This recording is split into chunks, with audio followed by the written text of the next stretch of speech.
Hola, hola Nalia, hola, buenas tardes. El Centro Sefarad de Israel, como saben, una institución del Ministerio de Exteriores, Comunidad de Madrid y el Ayuntamiento de Madrid. Queremos iniciar en nuestro canal de YouTube, que gracias a vuestro interés está adquiriendo mucha relevancia y tenemos además muchos suscriptores. Queremos iniciar y continuar un proyecto artístico en el que varios artistas van a presentarnos sus espacios y hablarnos de su obra. En esta ocasión tenemos a una artista que se llama Nalia Segal. Ella es una artista visual, una persona además con un mundo muy interesante que podemos ver y sentir en su obra. Ella nace en Argentina, en Rosario, y allí tiene una licenciatura en Bellas Artes. Luego continúa sus estudios en Nueva York, estudia también diseño gráfico y continúa, como digo, trabajando en varios ámbitos que tienen que ver con el arte. Se traslada en 1999 a Nueva York y ahí ahora hasta la actualidad desempeña su trabajo y es profesora en la carrera de Bellas Artes en el Pratt Institute de Nueva York. Además, Analia, que tiene varios proyectos creativos, que va adaptándose al entorno, como ella cuenta en una entrevista, incluso a su propio espacio. Cuando el espacio se reduce, ella encuentra el modo donde romperlo y desarrollar también su creatividad. Tiene además, tiene varias distinciones, obtuvo la beca Guggenheim en el 2007. Tiene también varios premios, como en la Bienal del Diseño FADU, el primer premio en la Facultad de Arquitectura, Diseño y Urbanismo en Buenos Aires, la Fundación Conex, también de Buenos Aires, Polo Cranes Foundation de Nueva York. También tiene un reconocimiento de la New York Foundation for the Arts en el 2004 y gana en el 100 Design de Londres en el 2004. Tiene además, como digo, muchas obras en distintas museos y galerías. Ha hecho varias exposiciones. No vamos a poder repetir todas. Seguramente en esta conversación va a ir saliendo parte de este trabajo, pero es importante decir que ha tenido una exposición en el MACBA, entre otros sitios, y también en el Museo de Arte Moderno de Buenos Aires. Yo quiero felicitarte, Analia, porque hemos visitado tu página web y visto todo el trabajo que has desarrollado en varios proyectos. A mí me emociona parte de él, en especial como esa ruptura que haces de la pared, que a mí me parece muy simbólica, ¿no? Que es como una belleza de la imperfección. Encuentro allí elementos que mueven toda mi conciencia, como también ese espacio en el suelo donde vas desarrollando y va explotando algo que a mí me recuerda hoy que estamos viendo también esa explosión en los volcanes de La Palma, como en el propio suelo, ¿no? Aparece ese elemento que tiene algo de mágico, cristalino, tu trabajo en cristal, en cerámica. En fin, Analia, yo de verdad personalmente me siento muy cercana a esa obra y quiero felicitarte y me gustaría que empieces a contarnos pues desde el inicio, cómo te acercas a la obra, cuál es el origen, porque estamos hablando de una obra no clásica, que utiliza muchos elementos y que desarrolla a partir de una idea una especie de intervención en el espacio. Así que, ¿cuál es ese origen? Gracias, Esther, por la posibilidad de conversar. Creo que el gran tema para mí de generar obra es justamente establecer diálogos, ¿no? Y pensar en la obra a partir de la comunicación y la conexión con otros. Como decís, mi obra cambió, quizás no radicalmente, pero sí creo que con otro nivel de conciencia al mudarme de Argentina a Nueva York. Y Israel, cuando quieras poner las imágenes, decidí empezar esta charla y contarte un poco cómo fue ese proceso de adaptación, de alguna manera, a partir del cambio tan radical para mí, que fue mudarme de Argentina, de Buenos Aires a Nueva York, donde estando en Buenos Aires no tenía conciencia de la falta de espacio, era una preocupación que no había tenido en Buenos Aires, y al llegar a Nueva York obviamente eso tomó una dimensión totalmente diferente, porque los espacios son muy pequeños, porque además el costo de la vivienda es enorme. Y entonces, no sé si estamos viendo las imágenes o no. No sé si se ven. Ahora no te escucho, Esther. Israel Doncel, que está detrás ayudándonos como siempre, me dice que maximices la imagen. Ah, perfecto. Ahora. Aquí. Ahí va. Muy bien. Siempre sintetizo un poco esta selección, este proceso, este camino, con esta idea de la noción del desplazamiento y lo que yo empecé a entender que era una lengua desobediente. Al pasar de un espacio al otro, básicamente, viniendo de Argentina a Estados Unidos y sentir que el mundo se había dado vueltas de alguna manera en esta relación norte-sur. Con lo cual tomé la imagen del hornero, que es el pájaro nacional de la Argentina, que realiza este objeto increíble de diseño y arquitectura, que es un nido, y obviamente recogiendo lo que encuentra a su alrededor y lo construye donde se siente seguro. Y tiene una característica especial, que es la que siempre además me interesó para usarlo como metáfora en la producción de mi obra, que es que coloca sus huevos solamente una vez y después vuelve a construir otro nido, con lo cual otros pájaros habitan ese lugar. La imagen de al lado obviamente soy yo en el trayecto de mi casa al estudio, que ha tenido siempre una gran influencia en el proceso de pensar la obra.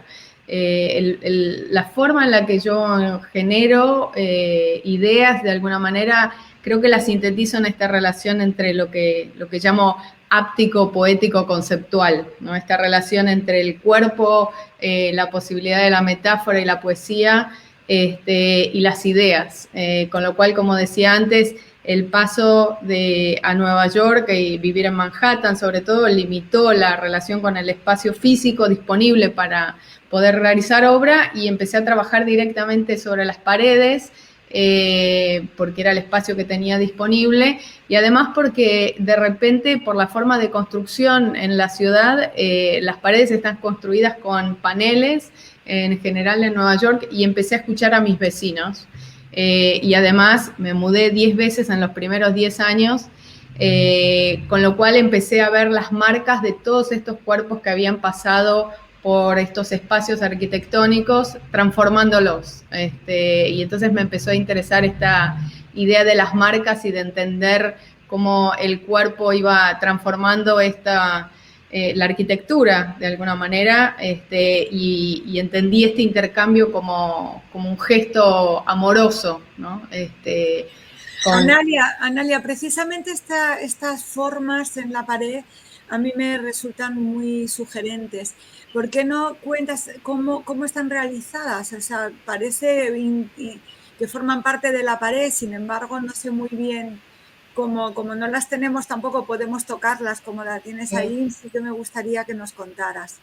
Sí, lo que me pasó, como te decía antes, fue que en el momento de empezar a pensar en cómo hacer para trabajar con el espacio disponible que tenía, que era obviamente reducido, empecé a usar recursos que había tenido, que vienen de mi formación en diseño y arquitectura, y entonces transformé el espacio de exhibición en un material o una parte importante del proceso, pensándolo como un paisaje en el que uno que tiene para recorrer, y utilizando los elementos que ya existen en el lugar, por ejemplo, las tapas de luz, las columnas, etcétera. Yo lo llamo accidentes arquitectónicos. Entonces, la obra está producida son piezas de yeso, a los que moldeo y después genero moldes para poder repetir y los voy instalando en función al diálogo que se establece con el espacio arquitectónico dado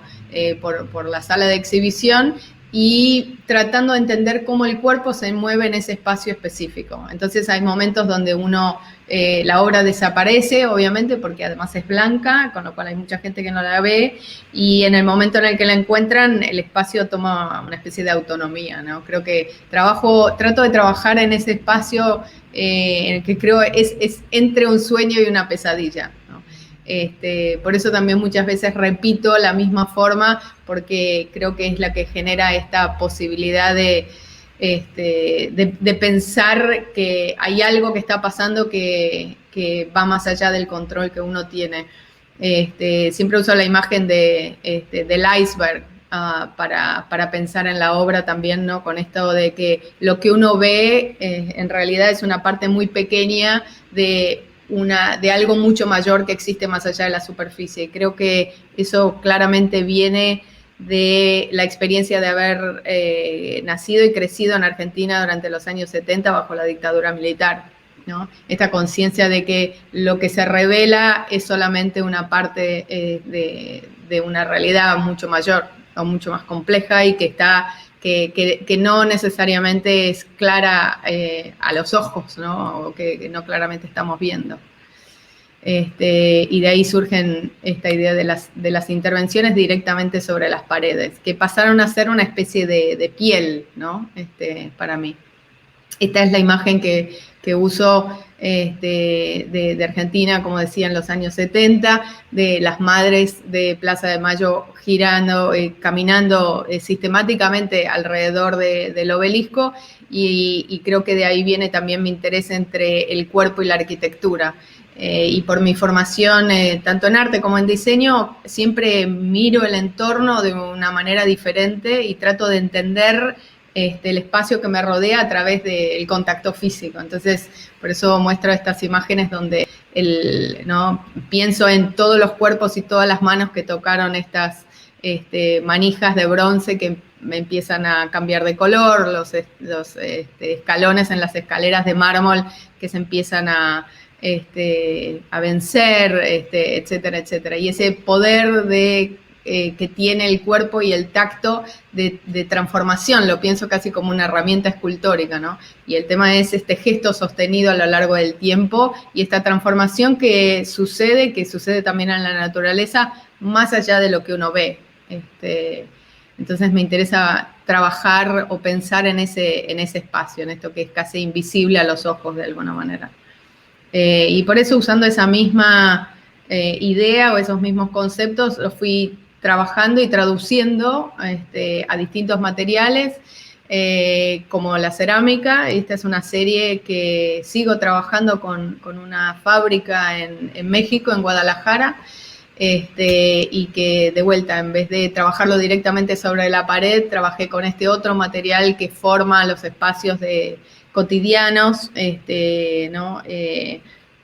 Que para mí, creo que también de vuelta, volviendo a esta idea de la inmigración, la idea de la casa, el concepto de hogar, pasó a ser muy importante en mi experiencia de inmigración, con lo cual empiezo a pensar en la casa como un espacio que lo entiendo como una noción paradójica de promesa, ¿no?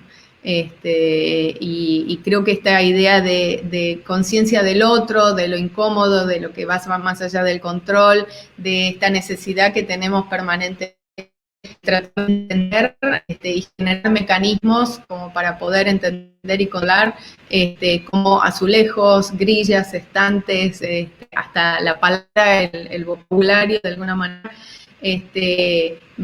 Creo que la obra para mí existe en el espacio que existe entre el interés o el intento de tratar de entender lo que está pasando y la sensación o la conciencia de que en realidad todo se va escapando entre los dedos, ¿no?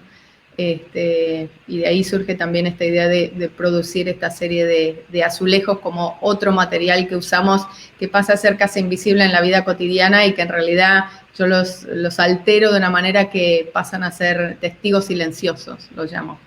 en ese momento cuando hacía toda esta serie, creo que la idea del silencio también venía con, ¿no? con este espacio que tuve que empezar a generar para mí por venir desde afuera y tratar de entender, ¿no? Entonces, pensar en el espacio no dado, sino en el espacio ganado, me parecía una cosa importante. Y de ahí surge toda esta serie que van modificándose los materiales, las formas, los colores, etcétera, pero conceptualmente está todo relacionado de alguna manera. La verdad que cuando te escucho me doy cuenta que también es como si hubiera una erosión del propio cuerpo con la materia, ¿no? El hombre como elemento natural que dialoga con ese espacio y que forma parte también de la transformación de la materia. Me parece muy, muy interesante eso que estás apuntando. ¿Y qué es lo que estamos viendo ahora? ¿Parece cristal o es algo...? Esta serie es una serie, no, son cerámicas también, solamente que tienen un esmalte que es brilloso, que pasa a ser casi como un espejo. Y que me interesaba por esta idea también de que, ¿no? del reflejar el afuera. Y se van multiplicando y conformando la forma, digamos, la idea de trabajar en grilla o con un sistema modular, por un lado viene de esta idea de vuelta del no pertenecer y de saber que en cualquier momento tenía que armar mi casa e irme, y entonces tener la capacidad de armar y desarmar, de poder transportar, eso siempre en algún lugar, creo que en mi cerebro siguió funcionando. Y por el otro lado, poder hacer que la obra se traslade a distintos espacios, y esto que te decía, ¿no? De generar un espacio de contención, pero siempre sabiendo que en realidad en el proceso de interacción, ¿no? Como que uno va empujando los límites. Y por eso me interesa la idea de, tanto en la palabra como en estos objetos, la idea de lo desobediente, ¿no? De saber que existe un orden que uno está, con el que está todo el tiempo en diálogo, y creo que la seducción es el elemento que uso. Por eso cuando te decía que usaba la imagen del iceberg, siempre digo que en realidad uno podría descongelar un iceberg lamiéndolo, que es una cuestión de tiempo solamente. Y bueno, hablando de este concepto de la casa, al llegar a Estados Unidos, obviamente los tapetes que ponen en las entradas de las casas pasó a ser un elemento para mí importante para entender, ¿no? Este vínculo de un objeto industrial de alguna manera que contiene un concepto como esta idea del hogar, ¿no? Con esto que siempre dicen home sweet home, y el espacio, ¿no? Como este lugar de estar bienvenido a un lugar, con lo cual trabajé con una empresa que genera estos tapetes para generar formas que salían de lo estándar, y les puse estas piezas de uno por debajo que en realidad hacen tropezar al que está por entrar en la casa, ¿no? Con la idea de tropezar como un llamado de atención. Y la serie se llama Homesick Home, y fue cuando empecé a jugar con la idea de las palabras, ¿no? Y del lenguaje. Entonces es esta idea del sweet, de lo dulce y de lo inocente o ingenuo de alguna manera, con esta idea de lo complejo, de la posibilidad de la enfermedad, de lo otro, de lo impredecible, etcétera, etcétera. Y fue la primera serie que introdujo mi interés en el idioma, porque ya habían pasado más de 10 años de estar en Nueva York, y sentí que cada vez que miraba mi propia obra, ya no hablaba el mismo lenguaje, el mismo diálogo bilingüe que yo tenía en mi cabeza, ¿no? Porque después de más de 10 años de estar en la ciudad, de empezar a dar clases en inglés, empecé a soñar en inglés, me hablaba a mí misma antes de cruzar las calles en inglés, y entonces sentí que la obra tenía que empezar a hablar este lenguaje bilingüe que tenía yo, y de ahí surge esta idea de la lengua desobediente. Así que en el 2018 tuve la posibilidad de mostrar por primera vez en el Aldrich Museum aquí en Connecticut, una muestra que llamé Contra la pared, toda una serie de obras que unían este trabajo anterior en distintos materiales como azulejos, estantes, empapelados, como se ve acá, que cubrí las puertas de la galería que eran de vidrio, las cubrí con un empapelado vinílico que permitía mirar hacia adentro la sala. Por un lado me permitía oscurecer la sala para poder mostrar videos y por el otro lado funcionaban como ¿no? Como lugar para poder espiar y entender qué pasaba del otro lado. La otra obra que formó parte de esta muestra es esta alfombra que llamé Aleph, que es una serie que desarrollé desde el 2010, y en este caso lo que hice es que 150 hilos de lana que salían de la alfombra, como se ve en el video, se tejían al techo, con lo cual generaban una especie de columna o jaula, o básicamente un objeto al que se le saca la función tradicional que tiene la alfombra, con un elemento muy frágil, ¿no? como es la lana de alguna manera. Y lo que hacía en la sala era que forzaba al cuerpo a girar antes de entrar, a hacer un recorrido especial alrededor de la alfombra antes de entrar a la sala.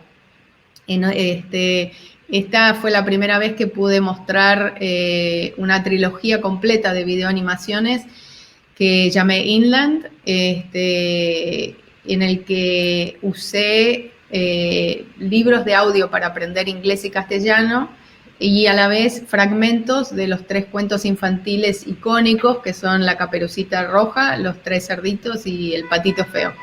Elegí esta serie de cuentos infantiles, no solamente porque son icónicos, sino porque han sido traducidos a todos, la mayoría de los idiomas en el mundo de alguna manera, y la idea de los cuentos infantiles para mí era la forma literaria más relacionada con la idea de la casa y del hogar, entonces tenía mucho que ver con todo el concepto de la muestra, de alguna manera, y generé 3 videos diferentes que me permitían tratar temas que me importaban a mí, generando de vuelta esta especie de lenguaje nuevo, uniendo los 2 idiomas, inglés y castellano, sin traducción ni gramática. Y voy a mostrar un fragmento de uno de ellos. ¿La prisa?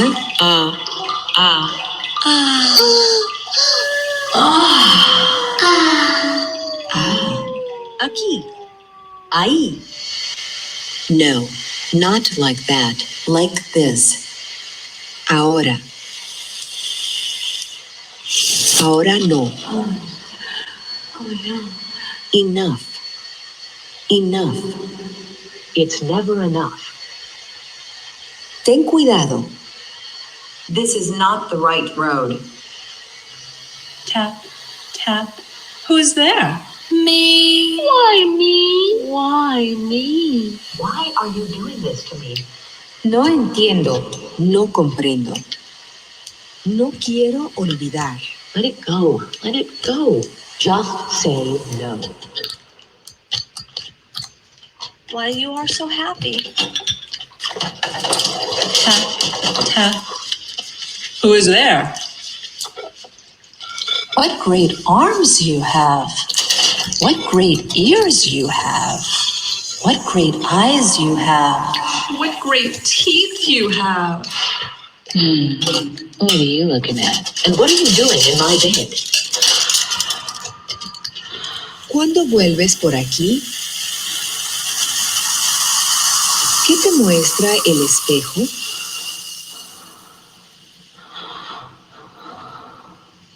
Tap, tap. Who is there? Una mujer. ¿Cuál? ¿Cuál? Can you keep my secret? ¿Quién es? ¿Quién es? Es. Eso es un misterio.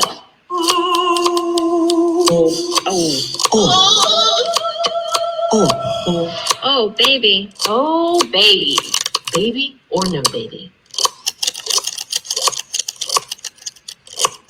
Apúrate. Don't arrive late.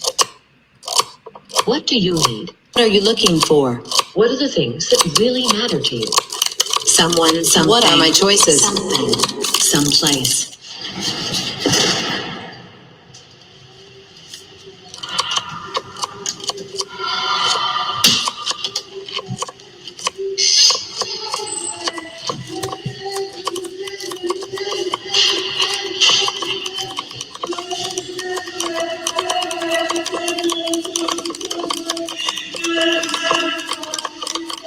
Tap, tap. Who's there? Una esposa. Una casa.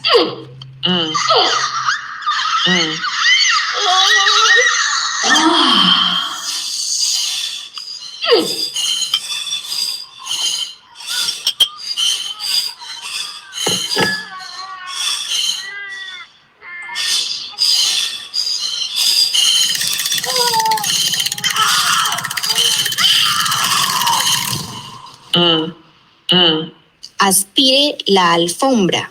Exercise. Barra el piso. Make time. Lave las ventanas. Revuelva la sopa. Stay home. Work. Every single day. Who's working harder? Cálmate. This is not correct. What's your problem? I'm scared. Tú puedes hacer. No sé cómo estamos de tiempo, Esther, pero puedo seguir adelante con otros proyectos, mostrar o conversar de esto y mostrar otro fragmento de otra de las trilogías. Sí, antes, ¿por qué no nos explicas algo más sobre este fragmento? Estás utilizando un lenguaje, como decías, sacado de las casetas de aprender inglés, pero hay una relación, cuando lo estás trabajando, ¿estás relacionándolo con la imagen que se abre, que se rompe? ¿Cuál es el proceso? Este video, que como decía es parte de la trilogía, es en el que yo uso como base el cuento de la Caperucita Roja, de alguna manera.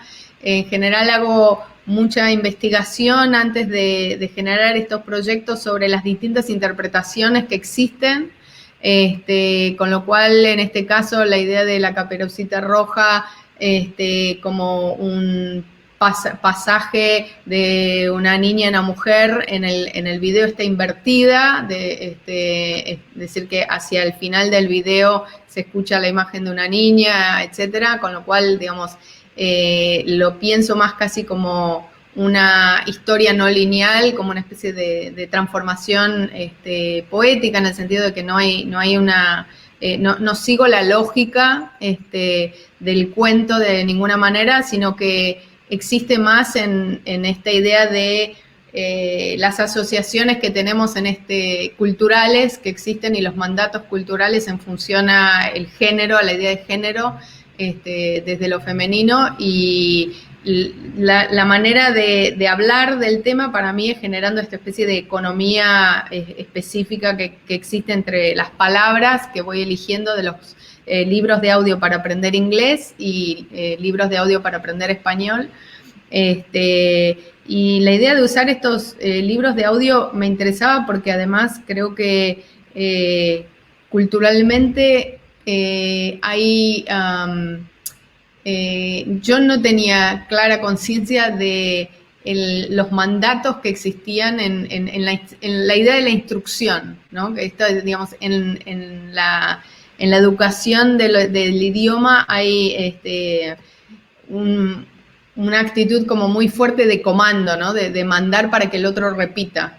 Y entonces lo que generé en este caso es un coro de voces que son voces femeninas, que por el otro lado creo que todos en la formación de la identidad no estamos solos, sino que, ¿no?, cada uno conlleva todas las voces a lo largo de la vida, ¿no? Desde los maestros hasta los familiares, el entorno, etcétera.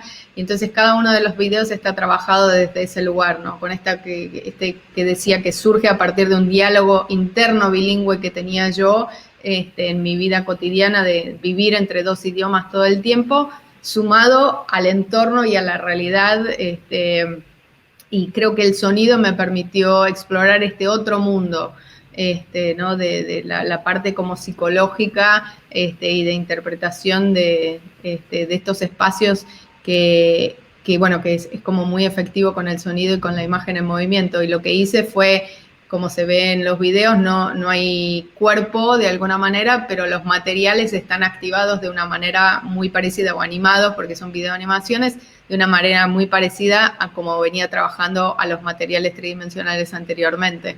Y responden muchas veces a los sonidos o las palabras que se van diciendo a lo largo del video. Analia, porque es curioso lo que has comentado del lenguaje, porque en una obra narrativa, en un escritor, en alguien que trabaja con las palabras, ese elemento nuevo de otro idioma, la traducción, efectivamente puede hasta transformar el ritmo de la frase y convertir su elementos tanto de contenido como de expresión en algo totalmente diferente. ¿Se puede decir que también como artista visual el lenguaje te puede haber afectado en el punto de traducir una obra visual en otro idioma visual? Es decir, ¿hay esa influencia tan potente de la lengua? Profundamente, absolutamente. Digamos, el concepto de traducción creo que tomó una relevancia totalmente diferente para mí. Y justamente, digamos, en este caso, esta idea de este lenguaje que yo empiezo a generar, que como te decía, lo llamo una lengua desobediente, es porque uso las palabras, las conecto por sonido y no por sentido, ¿no? Porque la experiencia de incorporar otro lenguaje como una persona adulta, además, a mi vida, hacía como muy evidente esta idea del lenguaje como un mecanismo de inclusión y exclusión permanente, donde había cosas que no entendía, hay momentos donde uno se siente perdido, y además gran parte de mi proceso también en esos primeros 10 años fue hacer un uso o pasar de un uso funcional del idioma inglés que tenía, donde me podía manejar cotidianamente con, digamos, de alguna manera sin problemas con el idioma. Sin embargo, el uso emocional del idioma es una cosa totalmente diferente y eso me llevó muchísimos más años de generar, ¿no? Fue como un proceso de transformación para mí. Entonces, por eso, al vivir esa experiencia, fui incorporando todo ese proceso de transformación y traducción, y de ahí surge esta trilogía de videoanimaciones. El elemento musical está en el sonido de las palabras, curiosamente, ¿no? Sí, yo siempre, digamos, cuento anécdotas como, por ejemplo, a mí, bueno, en los primeros 10 años cuando llegué a Nueva York, yo además trabajé en la corte como intérprete en español, con lo cual fue una experiencia muy importante para mí en muchos sentidos, pero sobre todo entender el rol del lenguaje en ese tipo de situaciones donde inmediatamente se generaba un vínculo con alguien por hablar la lengua. A pesar de que, digamos, yo trabajaba para el gobierno americano negociando la pena de una persona que había sido arrestada, y lo que tenía que hacer era facilitar la conversación. Y eso sumado a mi experiencia de tratar de entender al mundo que estaba viviendo desde la lengua, tuvo un impacto enorme. Por eso, digamos, pasar de generar obra tridimensional, esculturas e instalaciones, a la posibilidad de hacer videos y videoanimaciones fue súper importante, porque sentí que en realidad tenía que ver con la honestidad y con este otro espacio que la lengua o el lenguaje había empezado a ocupar dentro de mi propia vida. Y de ahí surge este interés, ¿no? Y bueno, me estabas comentando también en alguna ocasión, y también he leído sobre eso. Perdón. Ahí va. Sí. Sí. Bueno, si quieres, continuamos un poco viéndonos y luego volvemos un poco a la última parte del trabajo que estás desarrollando. No, quería mostrar solamente que en general, digamos, lo que sí hago, que se mantiene, es que estos videos, esa trilogía, yo la muestro en función a la arquitectura, digamos, que lo pienso siempre como proyecciones grandes en la pared, como grandes ventanas de alguna manera, que dialogan dentro del espacio de exhibición, ¿no? Como que no siguen funcionando de esa manera. Bueno, en esa muestra que contaba, donde exhibí la trilogía también y la alfombra, la pieza que estamos viendo en el fondo, en realidad tiene un poco que ver con esto que estamos hablando, porque es una obra que yo hice que llamé Blind Volumes, y en realidad surge por el interés que tuve siempre en la obra de Jorge Luis Borges, y como se ve es una especie de estantería o biblioteca, donde yo juego con la idea de la palabra volumen como volumen de libro y volumen geométrico, y genero esta especie de biblioteca abstracta, y la idea de pensarlo como esta biblioteca ciega o con ceguera, viene de, como decía, la relación la anécdota que para mí siempre fue muy importante de Borges. Pasó a ser el director de la Biblioteca Nacional cuando se empezó a quedar ciego. Y él tiene un ensayo sobre la ceguera que es fascinante, donde habla, ¿no?, de la ceguera como esta posibilidad que tuvo para entender el mundo de otra manera y no como una discapacidad. Y entonces esta es la otra obra que formaba parte de esta muestra, que para mí fue muy importante porque fue en el 2018 y bueno, fue la última muestra que pude tener en un espacio físico antes del COVID. ¿En dónde has realizado esta última muestra del 2018? Esta muestra fue en un museo que se llama Aldrich Museum, que es a 1 hora y media de Nueva York, en una ciudad que se llama Ridgefield, Connecticut. Claramente, y además el uso del espacio resulta también, porque claro, en esta muestra necesita también un espacio. ¿Es posible tener tu obra a nivel particular? ¿Cómo puede alguien adquirir algo que tenga que ver con todos estos elementos que parecen necesitar amplios espacios? Sí, no, en realidad, digamos, una de las grandes posibilidades que tiene, o me interesa a mí mucho esta idea de, como te decía, del diálogo o de la adaptación, ¿no?, de la conformación. Así que todas estas obras y la posibilidad de que son obras modulares hacen que son siempre adaptables o transformables al espacio que tengo. Así que no son obras fijas, sino que tienen la posibilidad de ser recreadas en función a la escala del lugar que tengo para mostrarlo. No tienen un número o una dimensión específica, ¿no? Van variando. Para mí eso es importante. ¿Y cómo has vivido este último tiempo del COVID para poder desarrollar en los espacios limitados que tenías una expresión artística, como dialogando con ese tiempo tan peculiar que... Sí, bueno, fue como hablamos en privado y varias veces, digamos, el impacto del COVID en mi caso fue muy interesante por el privilegio de haber de tener la posibilidad de estar en un lugar seguro y además porque estuve sana, no tenía problemas de salud, etcétera, con lo cual tuve la posibilidad y el privilegio de poder reflexionar sobre lo que estaba pasando de distintas maneras. Justo antes del COVID había sido invitada a una residencia en una isla en el estado de la Florida que se llama Captiva, de la fundación, fue una residencia para artistas de la Fundación Robert Rauschenberg, en el que pasé 6 semanas. Y en este proceso que, como te decía, que tengo de exploración del entorno para entenderlo y poder desde ahí recoger elementos que transformo para generar la obra, decidí trabajar en esta residencia en una casa que había... como parte de la residencia, en el medio de una bahía, que era una casa sobre pilotes, como estoy mostrando en la foto, y lo que hice fue por primera vez usar mi propio cuerpo para generar toda una serie de fotografías que llamé cuerpo a cuerpo. Y realmente usándolo con esta, digamos, volviendo a esta, por ahí ahora se entiende la imagen del hornero también, ¿no? Esta cosa instintiva que uno tiene de tratar de entender el lugar con el propio cuerpo, ¿no? De usar el cuerpo como medida para tratar de entenderlo en este intercambio.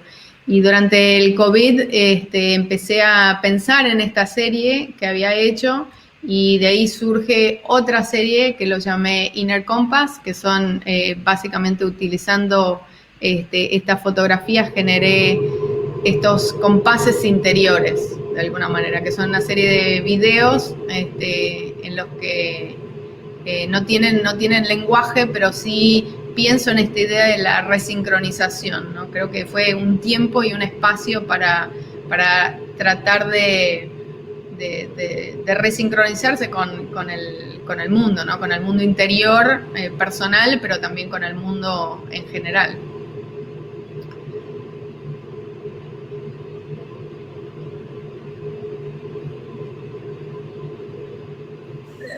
Vuelvo a conectar el audio.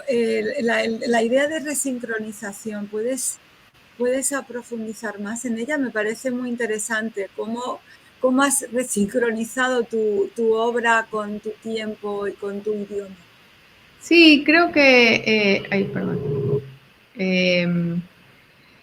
para mí es muy importante pensar en la obra como una pregunta, ¿no? Siempre entiendo que se tiene que mantener en ese estado de pregunta y no ser una respuesta. Entonces, te diría que, digamos, prácticamente a pesar de todos los distintos momentos que atravesamos en el año con el COVID, el tiempo de cuarentena, de estar restringida a mi espacio doméstico, me hizo repensar varias cosas. Por un lado, en esto de que pasaba en las redes sociales, de la necesidad tan profunda de conectar,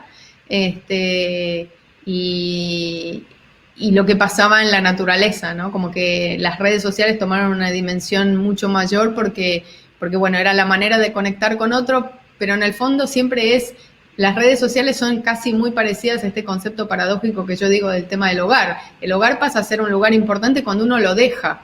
Esa fue mi experiencia como inmigrante. No hubiera pensado tanto en el hogar, o no hubiera sido el tema central de mi obra si yo me hubiera quedado en la Argentina.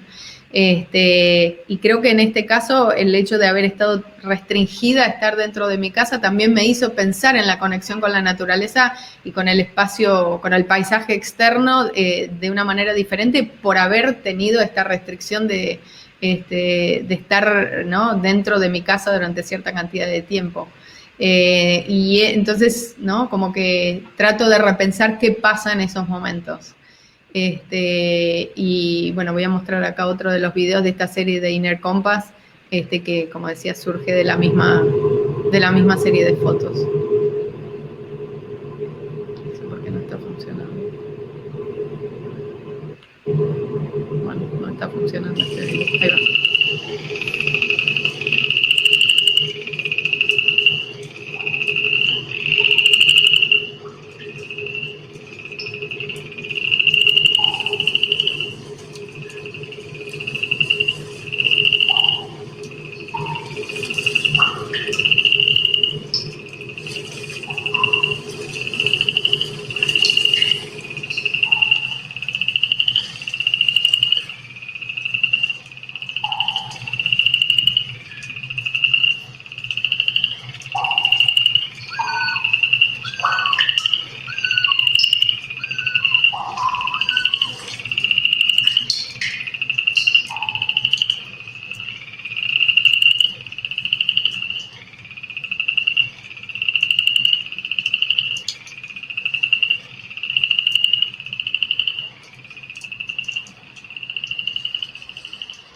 Y digamos, a tu pregunta de cómo pensaba en esto de la resincronización, digamos, creo que hay algo por mi formación escultórica que no lo puedo parar, que siempre tiene que ver con la dimensión, con la escala, ¿no? Y de vuelta con esta cosa de diálogo, vínculo entre el interior y el exterior, pensar en qué pasa con el cuerpo, cómo se adapta, cómo entiende, ¿no? Qué pasa en este caso, digamos, creo que también pensar en lo físico, lo corporal y lo digital, ¿no? Y qué relación tenemos entre estos dos mundos que estamos navegando. Analia, estamos llegando ya al final del tiempo que tenemos para esta entrevista. Sí que me gustaría simplemente saber una cosa más. ¿Quiénes son tus influencias artísticas? La verdad es que es una lista interminable, pero digamos, en general, mi trabajo está muy influenciado por la literatura. Diría, literatura y cine son como las dos grandes influencias de alguna manera, y son indirectas, quizás, ¿no? Por supuesto que veo muchísima obra de artistas que me interesan y que admiro profundamente, y en general siempre miré más a las carreras de los artistas que obras específicas que podría nombrar.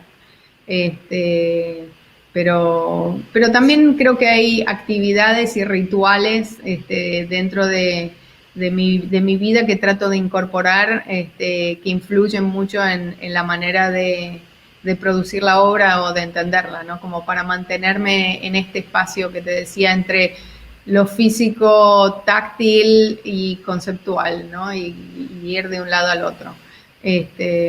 Y estas cosas que uno naturalmente no ve, ¿no? De tratar de poner una lente de aumento por ahí en estas situaciones, porque creo que el arte es un espacio de privilegio y reflexión, y entonces creo que esa es la función específica, ¿no? De tratar de generar este espacio que en la vida cotidiana muchas veces resulta muy difícil de tener. Pues muchísimas gracias, Analia Segal. Invito a los que nos estén viendo que visiten tu página y ahí pueden ver en detalle todo el trabajo que has desarrollado, porque vienen algunos de estos vídeos que los pueden ver, explorar y sentir de distintas formas, con más tiempo. Y nos encantaría poder tener pronto unas exposiciones en nuestro país, para que en Madrid, en España, para que podamos ver, sentir, tocar toda esta obra que nos has estado contando hoy. Muchísimas gracias, Analia. No, gracias a vos, Esther, ha sido una gran oportunidad, y sí, espero verte por España pronto.